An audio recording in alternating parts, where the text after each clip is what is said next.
All right, well, let's talk about something that did flop. The marriage of Kimora Lee Simmons and Russell Simmons, man. And Kimora and Aoki Lee Simmons air out Russell Simmons over alleged threats and unhinged behavior. Yeah, they're going in. All right, so Kimora Lee Simmons doesn't play when it comes to her children, we hear. So the single mother of 5 took to Instagram after her ex-husband, Russell Simmons, the maker of Crush Groove, let's just pause right now. He made Crush Groove. Could he do anything wrong in this world? Maybe so. Shaded her in a series of cryptic posts. He did. They share 2 daughters, Ming and Aoki. And the Phat Farm founder was seemingly set off the day prior when Ming, 23, wished Kimora, who's 48, a happy Father's Day. Oh, passive aggressive. Somebody upset. Man, that hurts. As a pop, as a mom, whoever you are, if they go there, if it's Happy Mother's Day, and then my kids start texting me, "Thank you, Daddy, Happy Mother's Day." First up, I'm like, "Damn, y'all dumb." No, then second thing, I'll be like, that ain't right, dog. Like the adult in the room, I wouldn't even accept that as a compliment. I'd be like, y'all better stop disrespecting and put some respect on your mama.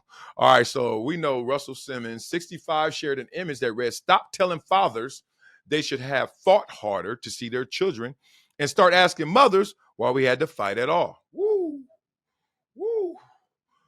Now, up high, 30,000 feet, that statement lands. That statement dropped the. But it's not particular to every situation. It's not generalized. But in general, man, the system is rigged, and the system is telling mamas, y'all got it. Only way you're going to take a kid from their mama is if she's a drug addict or not even neglectful. Like, she had to just be absent, not neglect. Neglect is like you checking in, but you're not checking in enough. Neglect won't do it. Absence, like mama just left for a few days or something, and you got to prove something like that, or be a drug addict. Other than that, you ain't taking no kid from the mama. Seriously, man. I always say it's the difference between milk and sperm, man. And as much as sperm gives life, milk sustains it. Damn it. And them kids be on the milk, they on the tit forever. So, tough fight, brothers. Tough fight, fathers. So the next post read, "The father you have is the perfect father for the evolution of your soul and the lessons that you needed to learn in this lifetime." Went spiritual on him, huh? It's hard to argue with the esoteric. So he just went big on him. All right. So this led Kimora and Aoki to address his shade and alleged threats on Instagram Live. The latter shared screenshots from a conversation between her and her father, where he claimed, oh my goodness, Kimora had stolen his money and called her a piece of shit. All right, now we're getting too deep. All right, so we also read that the Harvard graduate recently said, "I've had enough. I was always a daddy's girl." You can see that in any picture, but he's been awful to me for years, and that's just the truth. It's like talking to a cruel child or something. And no, he does not support me financially. You had me into the end. Like, it's weird. Like, people become the lyrics to what they think others are singing. Like, everybody looks at Russell Simmons and looks at the situation, be like, okay, the love language got to be financial as well. You feel me? And that's not necessarily the case, but she felt the need to talk about the love or the lack of love she's getting from her father and bring it to the finances as well. I guess I've never been in that predicament, so I guess it's okay. I hate it though. I hate that you're talking about how your father's treating you, and we got to go to the money. Um, you just graduated from Harvard. Let's just say he doesn't owe you to take care of you at this point. But every family's different strokes for different folks. So let's talk about Aoki. Does believe her father's experiencing some sort of mental issue. That's not for you to diagnose, Aoki, but okay. Or is it, right? She know her daddy, but at the same time, she's like, no, daddy's over here tripping. She also shared a screen recording of a FaceTime call with Russell where he was visibly yelling angrily as she was very emotional. Man, they on a campaign right now. Now, I'm not saying that none of it's justified, but damn. If you really care about Papa got a mental illness. Papa ain't taking care of you. No love. He ain't taking care of you financially. Why do you want us to join that party? against him. Kind of reminds me of when we saw little Romeo going against Master P. It's like, y'all supposed to work. Now, some things is just not social media, right? Some things is not to be discussed for those in the public. Like, you are really trying to get us on your side. We ain't gonna make Russell Simmons act better to you. We ain't gonna make your daddy love you more or you love your daddy more. So why are we involved? Oh, if my kids ever. Boy, that's the podcast y'all need to listen to. If my kids ever. That's what I'm gonna call it. Boy, it's gonna be long and short. During Kimora's live, she claimed that Russell cut off Ming and Aoki just before they were set to graduate. This piggybacked from Aoki's allegation that he intentionally revoked access to her debit card while she was overseas, leaving her stranded. Okay. The baby Phat owner mentioned that she'd been carrying financially over the past 10 years, carrying Russell when it came to keeping his companies afloat. She also claimed that she has countless receipts to prove that Russell has been putting up a facade that he is on good terms with her and their children, which Kimora says is far from the truth.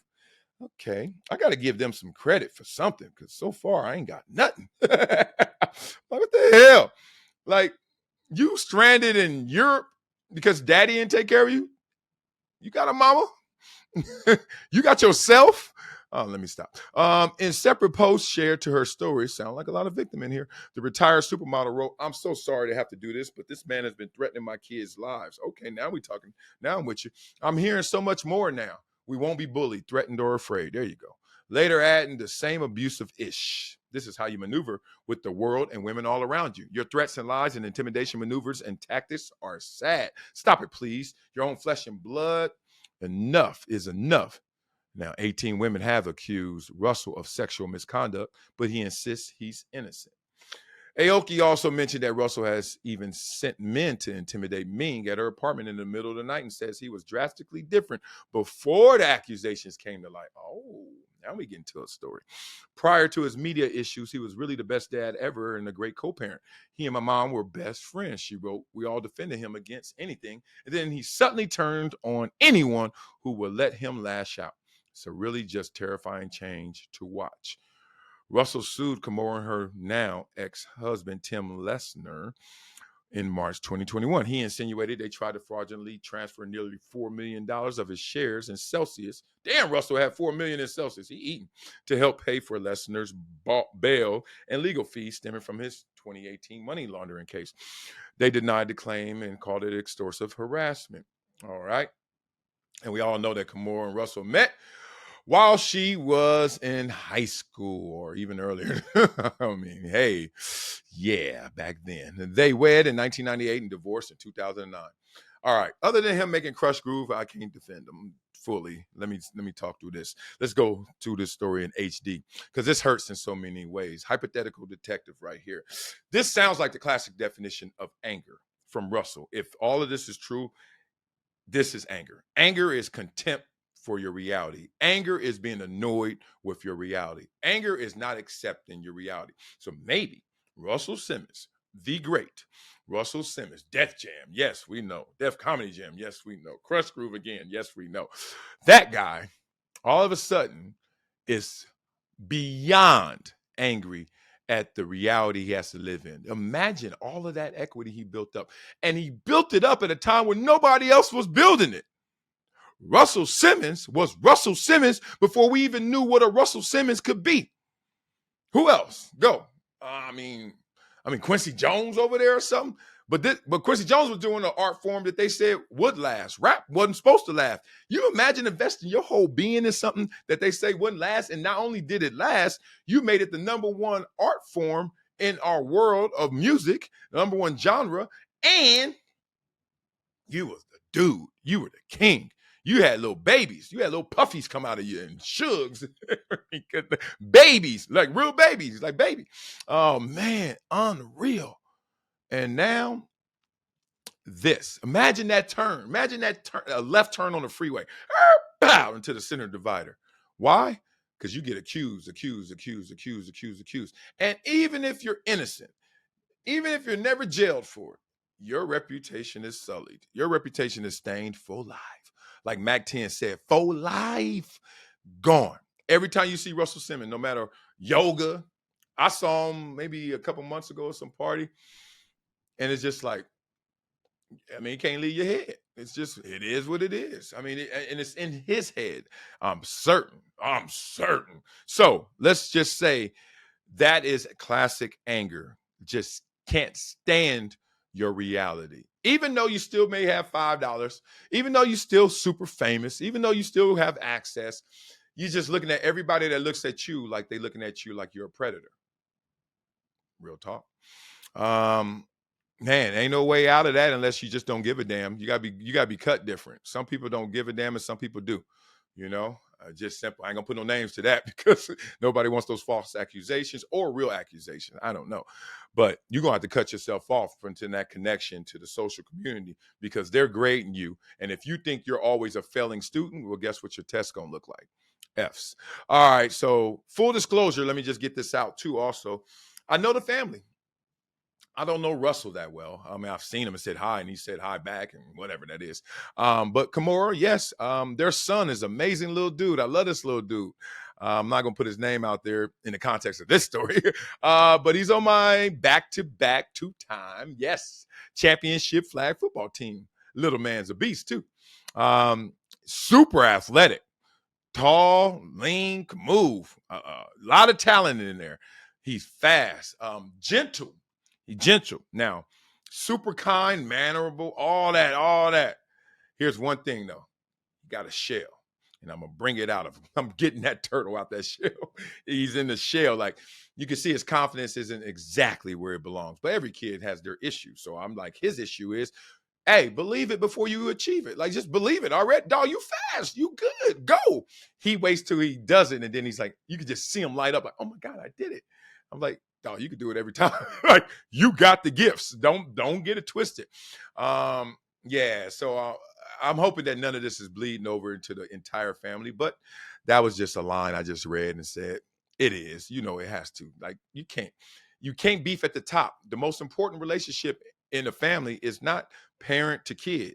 It's not mama to daughters, mama to son. It's not father to daughter, father to sons. It's mama to father, because that's where the kids learn love. You ever catch your kids just peeking at you? They just looking. That's how they learn, because that's how I learned. I remember I got vivid images of my dad in the car, me just in the back seat looking at him diagonally like, is he nice? Is he happy? Is he looking at the road? Just looking in the car like, what my daddy up to? And that's how you learn. That's how you get wired. And then it's, woo, talking about trying to rewire somebody, hard as hell. So, support to this family. But y'all, we can't help y'all. I mean, you giving me stuff to talk about so I could talk about the intersection of life and sports and all the things I like to do in terms of lessons. And hopefully, I dropped the gem for you guys. But in all seriousness, some stories I don't even need to report on. Not because I won't report them, because I don't need to hear about it. Y'all got to fix that, man. Come on, y'all. Pull it together.